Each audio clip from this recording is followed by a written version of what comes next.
Hello, welcome to Burning Questions. Back after a little week hiatus. We had the great Andy Gath threw us into a bit of a spanner there last week and a public holiday as well with Anzac Day, and we just weren't able to get the show done. So many apologies for that. We did have Abby Sanderson lined up. She was so keen to be a part of it, did all her form, was all wasted. You nearly got the job done with Dangerous, but I had to have you back this week, Abby. So welcome to Burning Questions. Thanks for jumping on. Thank you. Thanks for having me. We've got Ewa Justice at the top of my screen. Great to have a Tasmanian Cup hero joining me on the show here. She did a little bit more work than I did, but I'm never gonna stop bringing this up ever because it's one thing we've got in common anyway. Yeah, I don't expect you to ever stop bringing it up, but thanks for having me. There's worse things to bring up, I'm sure. That's the one thing I'm going to bring up. I do have the trophy over the back there, but we'll leave that alone. Kyle Marshall also joins us. He is he's enemy territory for me this weekend. We're going head to head with a horse later on in the show. We'll talk about that one, but really appreciate you jumping on, Kyle. Looking forward to your insights. Yeah, cheers, Tim. Thanks. Going to be good fun. Let's get stuck right into it. The first of our sponsors is Pride's Easy Feed. They stand as a proud supporter of the harness racing industry with their set recipes and quality ingredients to give the trainer confidence in what they're feeding. So make the switch to Pride's and start getting the result you've been chasing. We'll hold you to last here, Abby. This one's about Dangerous. Dangerous was nabbed in the shadows last time out, but can he go one better in this fast class bout? We're talking about race 1 at Melton on Saturday night. He comes into barrier 3 now with the scratching of Vanquish Stride. Might start with you, Kyle. This is a good little race to kick off the card. It's about $3 the field. There's a number of winning chances. You'd know a little bit about a few of these horses from back home in New Zealand. How do you see it panning out, and who do you think wins the opener?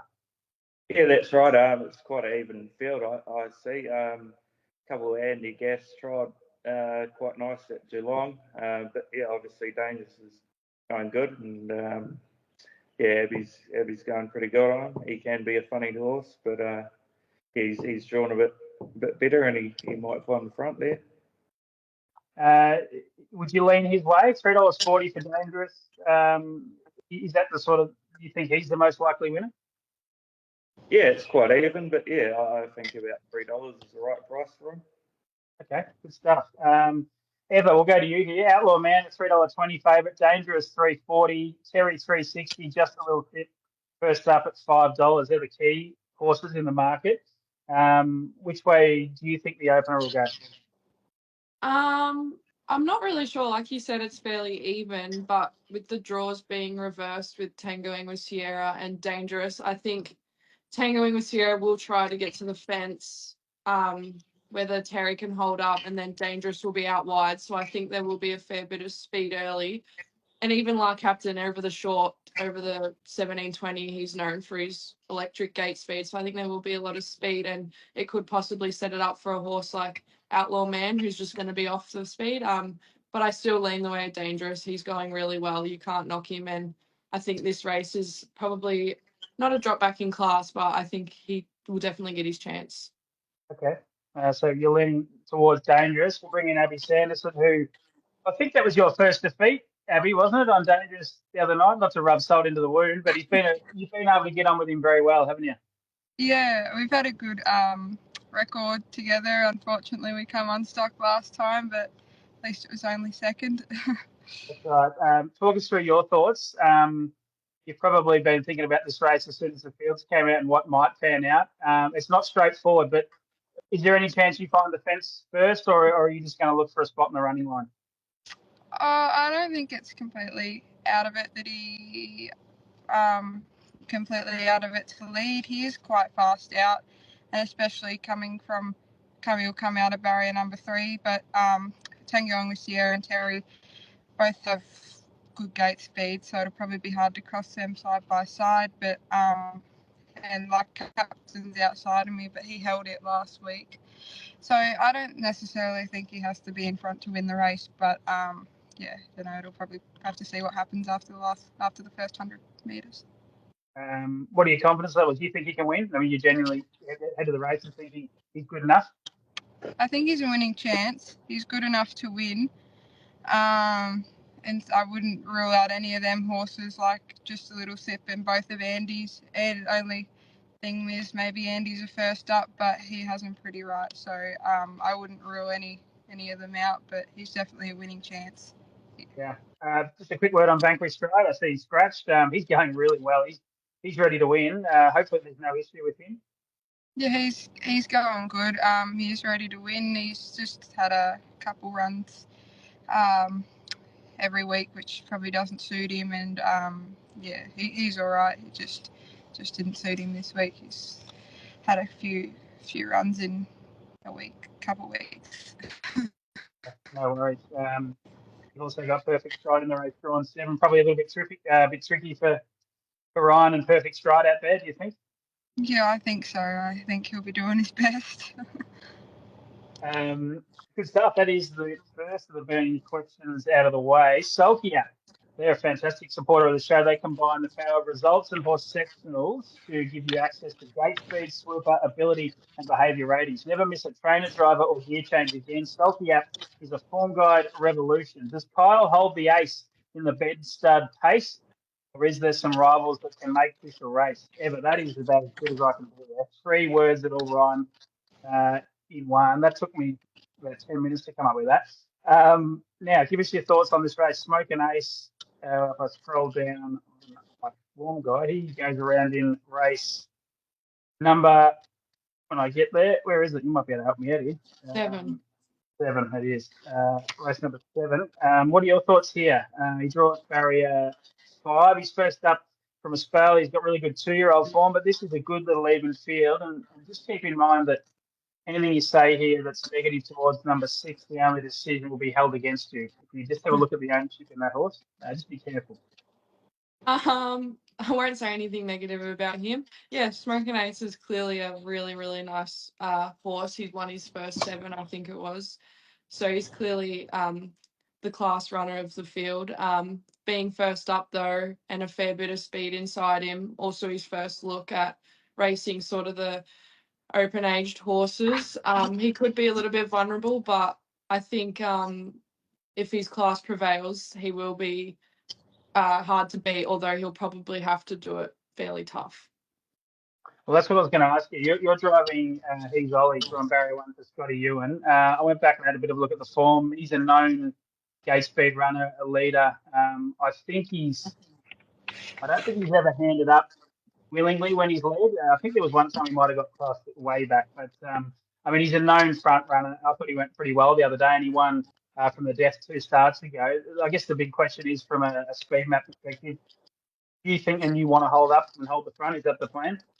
Yeah, I haven't really spoke to Scotty yet, but I think that would be his plan A. He said last week over the short distance he just got a bit lost. He wasn't sure about running the 1200, but I think that would be plan A, considering I think 2 starts ago he sat in the death at Bendigo over the trip and ran pretty good times. So I think plan A would definitely be to hold up, especially since he's fit, he's seasoned, and he's drawn 1. So I guess all good things should take advantage of all those good things, I guess.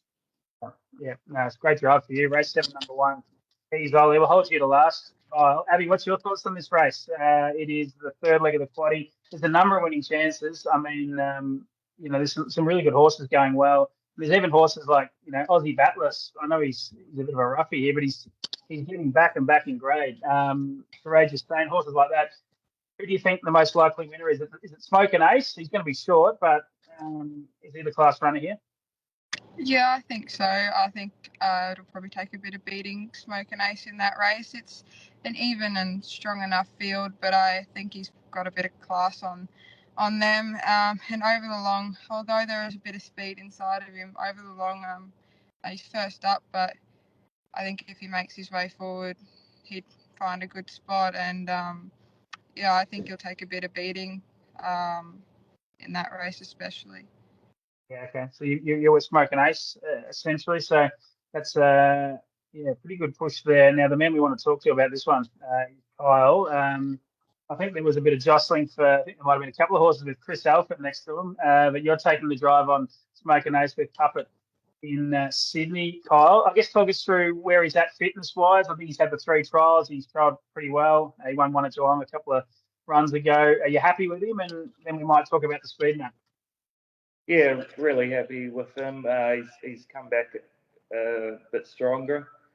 Yeah, 3 trials, so he's pretty fit. All trials have been with plenty of merit. He trialled at Melton on Tuesday behind Son and Matt, and I just followed them around, and he felt really strong actually. He's a laid back horse and pretty versatile, but yeah, really happy. Yeah. What about the race shape? You know, he's shown gates better in his 2-year-old days. I guess it's a little bit hard to measure up in those races, but are you going to press the button? Do you think you can find the front? Do you want to find the front? Yeah, it's always good to sort of roll forward, and if the front's there, I'll definitely be after it. But look, he's pretty versatile, so yeah, we'll just go out with him, and he relaxes. I think he can sit parked and drop the bit, you know. So yeah, we'll roll forward, see what the good horse outside us wants to do, and we might get the 1-1 behind him. Yeah. Just a quick word on the early decision. What are your thoughts? You probably weren't that complimentary of his ability back home, but my old mate Sam Barker's done a really good job with him, hasn't he?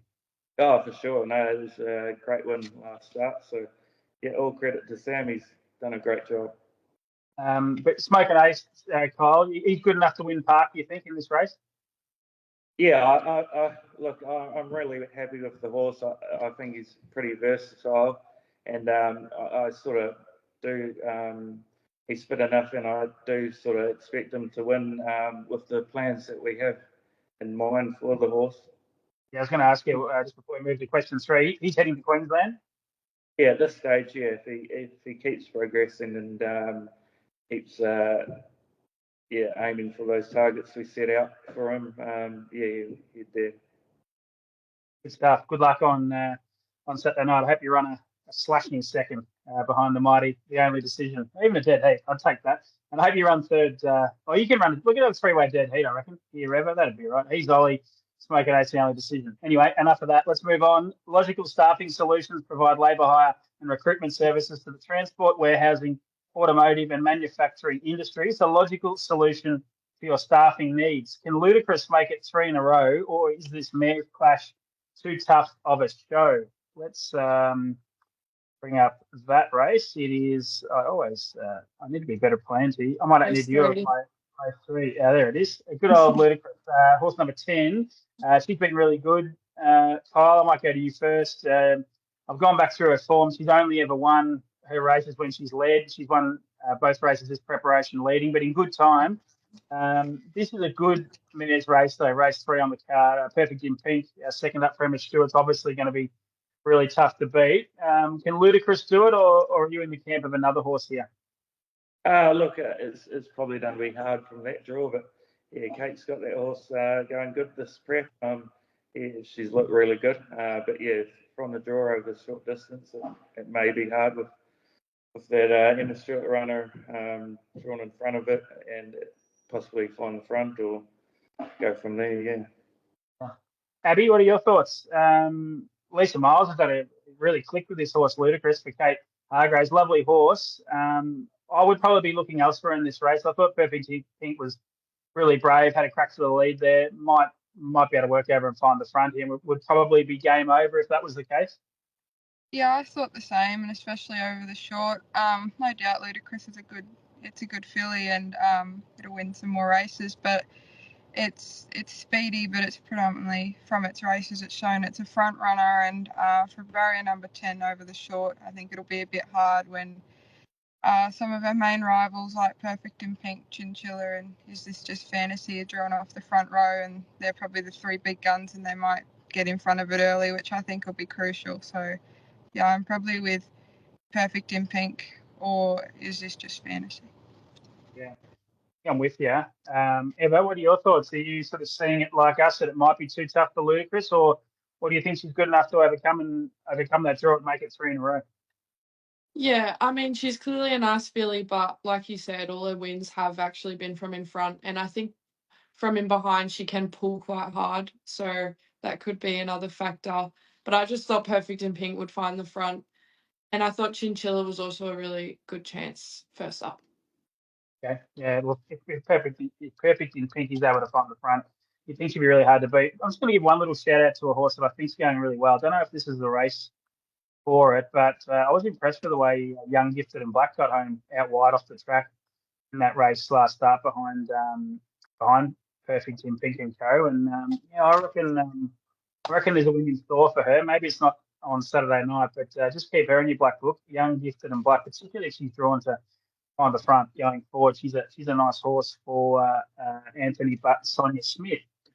Now this, I'll bring the race up before I ask the question. It is race 6 on the card. Olivici looks hard to beat, but could he be vulnerable if there's some early heat? Race 6 on the card is the Aldebaran Park Vulcan Trotters Free for All. We'll hold you to last here, Ever. You're driving hatchback in the race. Kyle, what's your thoughts here? I was really impressed with Olivici when he worked to the front last start. I thought the same scenario would probably happen, but I did have a bit more of a look before we logged on, and there is a bit of speed here. She's the Wish, Sundon's Carriage, Majestical Bell, Ebony's Avenger. There might be a bit happening early. Do you think Olavici's potentially under the odds, or will he get it done? Yeah, I think he'll get it done. I think he'll end up one in front, and he's just been too good. The last couple have been with merit, and he's obviously a nice horse, and I think he gets in this race pretty well. Okay, I think he's about $1.50, so good push from Kyle. Abby, what are your thoughts? It's a good race, but I think most people would agree he's the class. Do you think he'll win, Olivici? Yeah, I do. I think he'll win. There is a bit of speed inside of him, but I think with a horse of Olivici's class that he'd probably just bullock his way to the top, especially with She's a Wish being first up. She might be a bit vulnerable, so it might take a sit and not Sundance Courage isn't first up, but yeah, I think it'll probably just bullock its way to the top and win. But I think Ebony's Avenger's got a good chance too, depending where it gets to in the run. It's got a bad draw, but it hit the line really well last start. It was really unlucky. So, yeah, I think Olivici will be too good, but I think Ebony's Avenger will run a good race. Yeah, I see Ryan Duffy's driving Ebony's Avenger, which is interesting. Can fly off the gate. I don't know what's going to happen there, but I did read a story this week that Neville Pangrazio was talking about She's a Wish, and he basically said that he thought she could hold anything out, and they'd be pretty happy to take cover on a horse, basically saying Olivici would be welcome to roll to the front. So that's interesting, but I guess a lot of other people might know that. Sometimes Carriage led pretty easily last start, handed up to Olivici and was ordinary. A lot of scenarios ever. I haven't probably even scratched the surface of them. What do you think will happen here? You obviously want a bit of tempo on up front to bring Hatchback into the race. Yeah, a bit of tempo would be really nice, but in saying that, I still think that Olivici is definitely the class runner. He won 2 Inter-Dominion heats and then had a problem in the final. None of these horses were in it except for mine, but he's not up to that yet. He's none of them have been in an Inter-Dominion, so I think he's definitely the class runner. Actually, Illawong Stardust has as well, but I still think Olavici's the class runner, and even if he didn't lead, which I see it very unlikely anyone holding him out, but even if he didn't lead, I still think he'd be able to win. And he's obviously back to his best, according to his last run. So yeah, a bit of tempo would be nice, but I think that would also bring horses like Sebastian's Boy into it. I mean, he's clearly a really nice trotter, and I don't think we've seen the bottom of him yet, but I still think Olavici's the one to beat. Yeah, it is a good race. Sebastian's well, we barely mentioned him apart from you. I think he's got a lot of talent. Mercenary was really good last start, just couldn't get it done. Just a quick word on Hatchback, Ever, before we go to the best bets. He's going, he's thereabouts, but he's not going to win out of turn in company like this, is he? No, his last 2 runs have been much improved. He just needs a draw because he's got that really good gate speed. So once he gets a draw and he can lead or take a sit behind the leader, that'll be his race. But I'm not sure hopefully he runs another honest race, but I'm not sure this is his one. Yeah. Have you got any other drives? You got other drives on Saturday night? Just a quick word on those. La Belle Bijou, is that the only other one we haven't touched on? I got, La Belle Bijou. She went super last start. Just to, the draw doesn't really suit her, but we'll have to see early what happens. But she's definitely good enough in that field. And I've also got Sports Rack in the last race, who's going really well as well. Okay. What's your best winning chance on Saturday night? Best winning chance. I think probably Oh, Rob's horse, La Belle Bijou, she's going really well. I think if we can somehow manage to be up there, because she's sort of a front running sort of pacer, if we can be up there, she's got a really good chance. But I also am a big fan of Sports Rack's chances in the last race. He's going super well, and he looks like he could possibly find the lead. And if that happens, he'll be hard to run down. Okay, good stuff. Good luck. You got a great book of drives. It's the Sharps Bakery Best Bets segment here. This is an important segment. Before we get to the best bets, have I asked you, have you been to Birchip and had the famous vanilla slice from Sharps Bakery? I haven't had the vanilla slice, but I do remember I went there after Birchip this year. A bit of a hangover, probably. What about you, Abby? Have you tried the mighty vanilla slice from the team there at Sharps Bakery? No, I haven't. I probably should have. I've been to Birchip a few times, but I haven't. But I have no doubt that it's good. I was thinking if you've tried it, Kyle. What's that? I was thinking if you've tried the vanilla slice from Sharps Bakery. You probably don't even know what a vanilla slice is. No, I haven't tried that. We might have to get the guys to send us up a crate full. Righto, the best bets, courtesy of Sharps Bakery. Ever, I might go to you first. You nearly pulled off a heroic effort there over the Mildura Carnival. What was the horse? I'm blinging it. Was it a double figures? No, only once bitten. Only one's bitten. Couldn't get out there and just missed there at $9-10. What are you going to do for us this week at Melton? I think I'm gonna put a bit of pressure on myself. Actually, I think that Sports Rack race 9, number 3, he's got a really good chance. He's been flying at the moment. He's run last start. He was 3rd behind Is Just Fantasy. So I think that's really good form leading into this race. So I think he's probably my best. Yeah. Okay, good stuff. Race 9, number 3, Sports Rack. He's $6.50 on the form rating price here, courtesy of Craig Rail. Abby, what are you going to do with your best bet? Are you going to put the pressure on yourself with Dangerous, or are you going elsewhere? No, I'm not going to put pressure on myself. A bit superstitious about that, so I might go elsewhere. I think race 2, number 1, Final Collect, has got a really good winning chance. It is super in its 3-year-old campaign, and I think drawn 1, if it sits behind Captain Hammerhead, I think it probably could get it. Captain Hammerhead went good last start, but I think Final Collect's going really well, and I think it's got a good chance to win or each way. I don't see it out of the top 3. Yeah, I agree with you there. That was sort of one that I was looking at a bit of a price. $5.50 on the ratings here. Obviously wasn't at its best last time out, but the prior run's been really good. Draw as well. I agree. Race 2, number 1 for Abby, Final Collect. Kyle, please tell me you're going to go with Smoke and Ace as your best bet. That'll really put the pressure on you. Oh, look, I think he's obviously a real good chance, but I think he'll end up paying real short in the end. But I actually like Coco Cabana. Might be the race after that. She's had runs. She broke the track record at Cranbourne off 50 metres. And then at Warragul, she just didn't get into it, but she's drawn nice in the right sort of field, and I think she can nab a place in that. Okay, so you'd say a place bet would be your suggested bet, or each one? I'll do a multi. Smoke and Ace to win, Coco Cabana to place. Oh, okay, I like that. Well, that's good. Are we having a couple of quiet beers on the result between the only decision and Smoke and Ace? Whoever beats whoever home. Yeah, for sure. Yep. Let's do 6 beers on that.